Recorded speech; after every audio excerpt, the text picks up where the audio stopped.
Hello artists, today we're going to add some animals to your Papel Amate because they usually had very colorful animals all over them, and usually some type of plants in there too. Like this one, we have a bird, it's flying, and there's cactuses, there's flowers, leaves. Over here we have what looks like it's flowers. They look kind of like the sun, but they are flowers. Birds are flying, other animals are in it. Everything is really, really bright all over. Now, when we draw, we're not going to look at this and panic because we are not drawing every last speck right now. We're drawing what's called the contour lines, which would be the main lines of the animal. And if this overwhelms you a bit, then I have a different handout where we have some black and white animals on the front and the back. We're trying to stick with the ones that are more realistic, like a lizard is real, an armadillo is real. Dragon, not so much, not going to include that. Trying to stick with the real animals. And same thing, we're not drawing all these little specks that we see on them. We can focus on the outline, essentially, the main lines. You get to pick the direction for your paper. We're drawing it with chalk. Why? The chalk erases if we have mistakes. Plus, it's easier to draw with chalk on a very bumpy paper.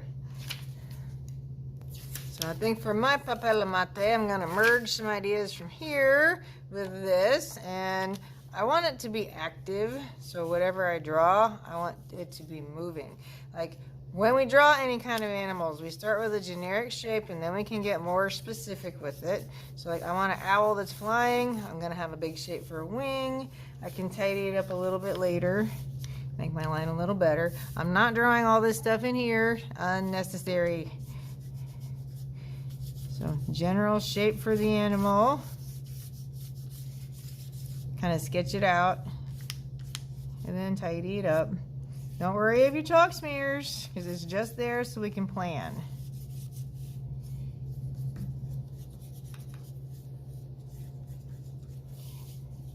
Okay, then I don't want just the owl, so I want to include some background details, like maybe there's part of a tree, or maybe I want to include a border, a decorative border around this, because a lot of times Papel Amate had decorations around it. Let's see, it's nighttime, I want a moon.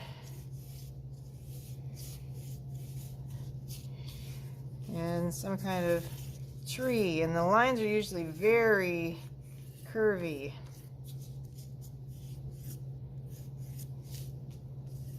You don't see a lot of straight lines. They all curve and flow somehow in the picture.